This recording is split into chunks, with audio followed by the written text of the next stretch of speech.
Hello, thank you for checking out my video today. Today's video I want to talk about designing a bus controller for an 8088 processor. My main desire for doing this is actually for an 8086. I've just done it on the 8088 to simplify the wiring for a minute, but it should work the same on an 8086.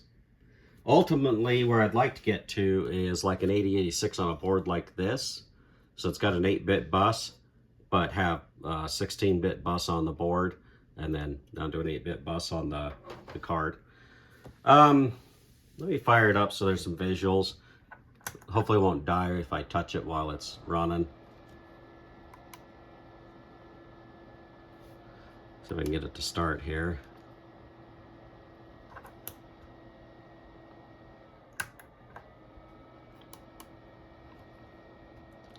All right. So when designing the bus controller, the 8088 has two bus modes. It's got minimum mode and maximum mode. Now in minimum mode, it controls its own bus. You can actually kind of latch onto this, and what we're really actually doing here is trying to provide one speed for the bus and one speed for the processor, and for the bus to be able to do as much as it wants outside the processor. So if that's on an 8086 reading from an 8-bit memory chip, from 8-bit to 16-bit, which requires more control signals. And so really what the challenge has been is the ready line. So whether this is minimum mode or maximum mode, it's been stopping the process on the ready. And I needed some sort of a trigger to create that. And what I did for the trigger was a LS7474. Or sorry, a 74LS74.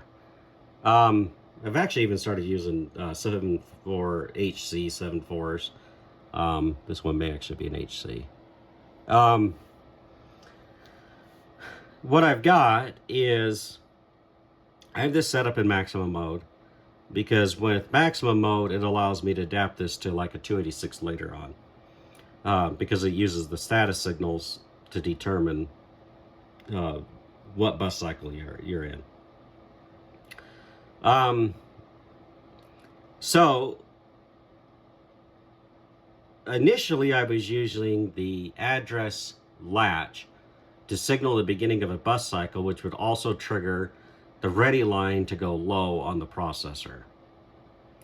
Without this being a minimum mode, you don't have an address latch. So I had to create an address latch. So those are the two obstacles, I would say. Other than that, the rest is actually kind of simple.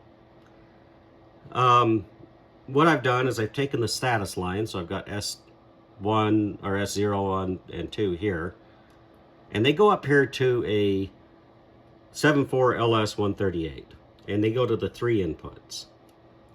And there's an output here. So when it's not in a bus cycle, all these are high, and on the very highest output, it'll be low.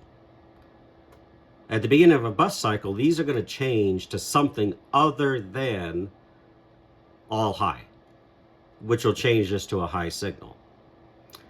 So I've got 3 lines coming off of here, and this is what initiates the bus cycle. One goes to the counter, one goes to the address latch, and actually it splits and it goes to the address latch and the ready line. And then one of them actually comes over and enables this ROM. This ROM is not code. This is providing bus signals. So think of it kind of like as a programmable gate array, but it's a ROM. Anyway, so when this signal goes high, it's connected to the clear on a 74 HC74. Clear needs to be high for this to function. And coming out of clear, the default value of Q and not Q is high and low. So I've got, coming off of Q, I've got connected to the ready line. So this is going to come up to high, and this is going to drop to low. There's also the it's listed as like a pre, but it's a second clear of a sort. That's just tied high. It's not used. And then the data input, I tie it high, and the main reason I tie this high is to guarantee that the next click, the next output on Q will be high, which is what the ready needs to signal that the bus is ready for the processor. So the clock input is the trigger, which is this line here. So it's held low until I'm ready, and then I bring this high. So the status lines create a signal which reset the ready, and then the ready is ready to be triggered, and it can only be triggered once. So that was the problem I had in the past, was with other designs of a trigger, you'd bring this high, but it would bleed into the next cycle and think it was still high. The address latch, similar. I've got the clock on the HD74 connected to the actual processor clock, because this needs to be synced with whichever speed you're running the processor. So the clear is connected to the output on the 138, same as before, and I do have D connected to high, and the pre is connected high, so this was not used. And it's basically, it's the same type of a trigger, and you get one shot, and then I'm connected to not Q. So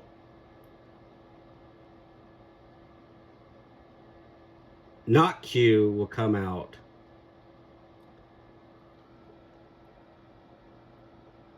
it works out with the timing, so it should go on reset. Not Q should be low, and Q should be high.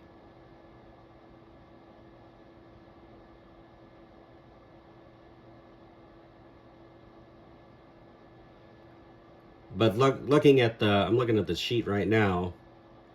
Designed this yesterday, so I have to think about how I did this. When clear is held, it's showing that not Q is held high. So this is going into the latch, which requires a high input. So immediately, once this clears, this drops to low, which latches the address, which is being displayed on the address pins. And so far, it's been working. I was having problems where it would like flash the address and then it would just disappear off the address lines. So that's how I created the ready and the address latch. These were the two more difficult, and I'm sure anybody that's ever dealt with these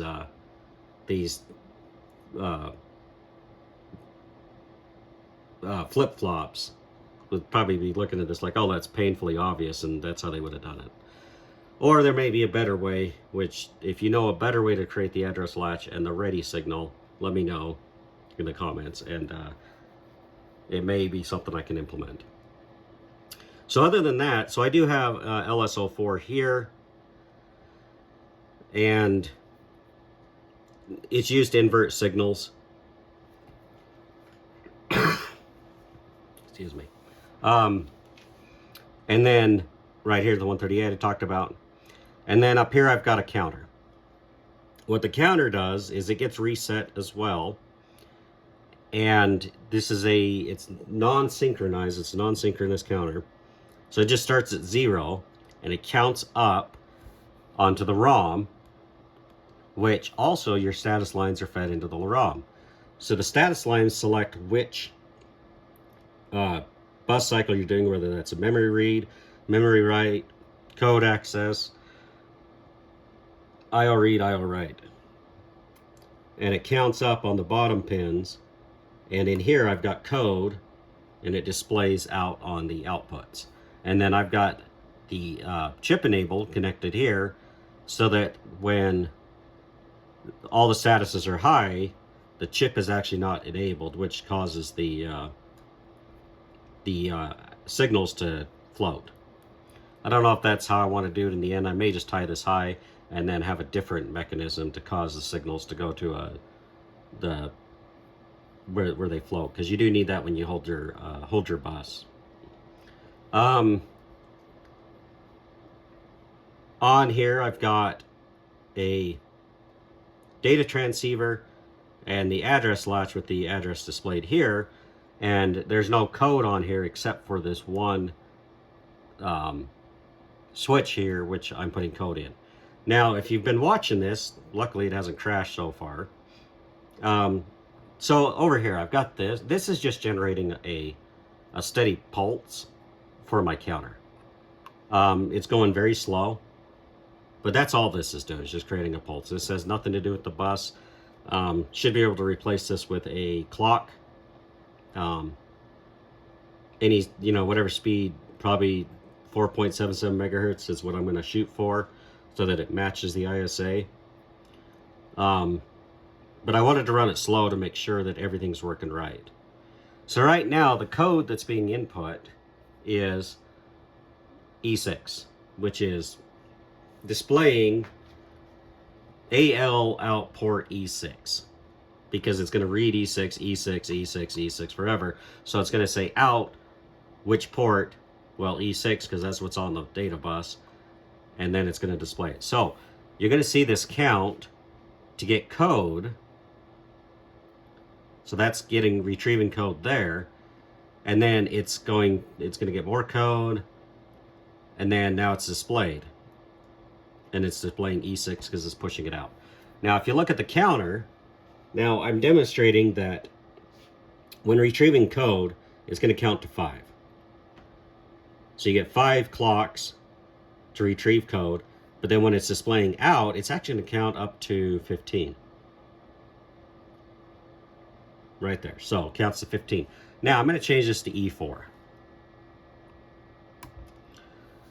Might have to wait a cycle or two, because it may end up doing like out E4. But E4 is in port, and it's going to be port E4 because that's what's on the data bus. Now I have a count up to like 14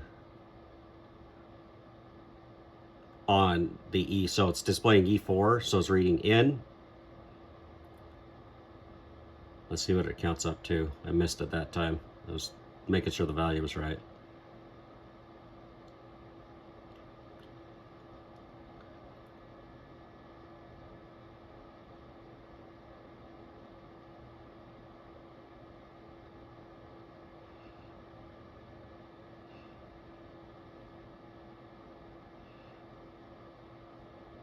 I think I've thrown it off. Let me reset it.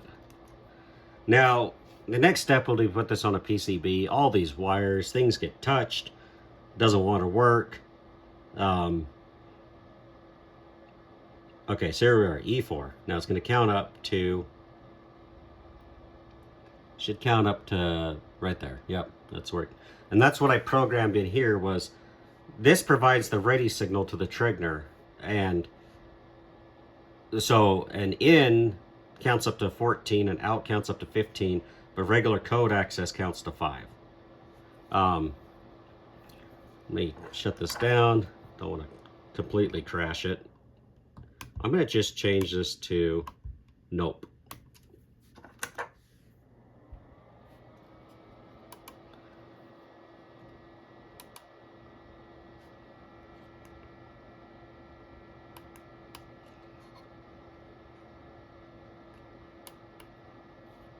Okay. So nope is just no opcode, and this should just count to 5 forever. And this will just count up forever. Every time, so these are the only 2 control signals I programmed, which is your data transceiver. So, oh, that can't be good. just lost my just lost the end of my wire. There you go. So let's reset it. So I've got my data transmit, which needs to drop low, and my data enable, which needs to drop low to read from the data bus, which is just this 1 byte. And you got to isolate it like this because now I have done where I've just hardwired straight to the pins with resistors. So like nope right here. And that works too. But I like this because then I can change the value, plus I can demonstrate that the transceiver is functioning properly off the bus controller. So to kind of sum it up, the 74 HC74 is what provides the ALE and the ready signal to the processor, ALE to the address latch. The 138 is what decodes. The only thing this decodes is whether or not it's not a bus cycle or is a bus cycle. So this initiates, this drops, or this goes high, so low to high indicates that you've started a bus cycle. The counter allows you to count. Now, right now I've got 4 bits. I'll probably on the finished product make it 8 bits. 4 seems like it's enough because that gives you 16, but 8 would give you 256. So you could do everything you ever wanted in that cycle. Kind of want to build it future proof. So anyway, the counter counts up through the ROM, which provides the signals, which would be, right now it's your data enable, your data transmit, and your ready. So the ready, in this case, the ready just stays high on the ROM, and then it'll drop to low, which puts this high, which triggers and goes into there. Need to add in an IO mem, a read, a write. I think that might be it. So IO mem, read and write should be all that needs to be added to run a basic system. For an 8086, you're gonna have to write in because you've got 16-bit and 8-bit processes. So like if you're reading from an 8-bit but to a 16-bit read, you'd have to do, there's going to be more control signals. May have to be a second ROM to provide enough signals to transport the 8-bit value to the 16-bit bus, and also from 16-bit out to 8-bit. I did provide a an external ready because you're going to need that as well, and I've got it demonstrated here.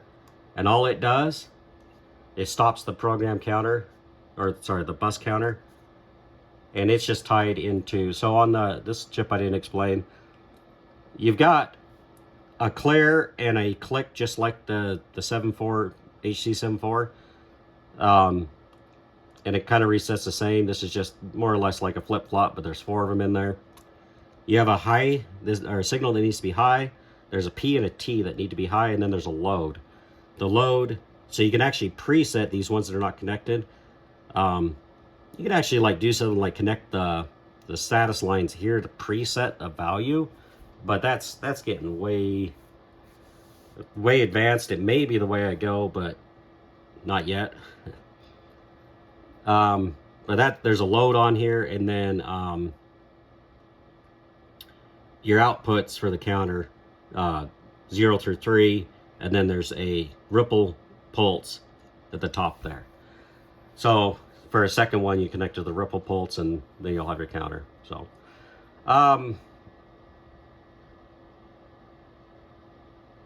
if there are any questions, leave a comment, message me. So something else to note, I am running the V20. I did have the 8088 on there, but every time I was touching the board when I was doing a test video, it kept crashing. V20s are pretty robust. They can handle a little bit of abuse. The 8088 is a little more sensitive, but it does work as long as you don't touch the board too much. And that's the goal, is it needs to be able to work not just with the V20, it needs to work with an 8088. Something else, and this is more for my note, This here's a 32K ROM. Obviously, you don't need very many bytes to do this. Even if you had 256 bytes on a counter, you don't need 32K. I had a, can't read the number, but an 8K ROM.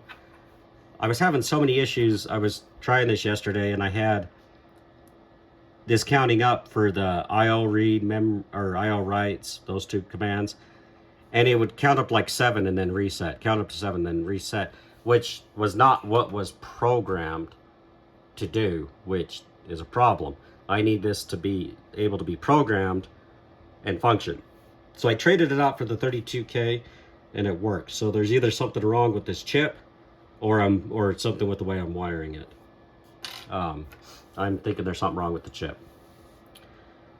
Something else to be noted, so this is built for the speed, but you could also program in wait states right into the control signals.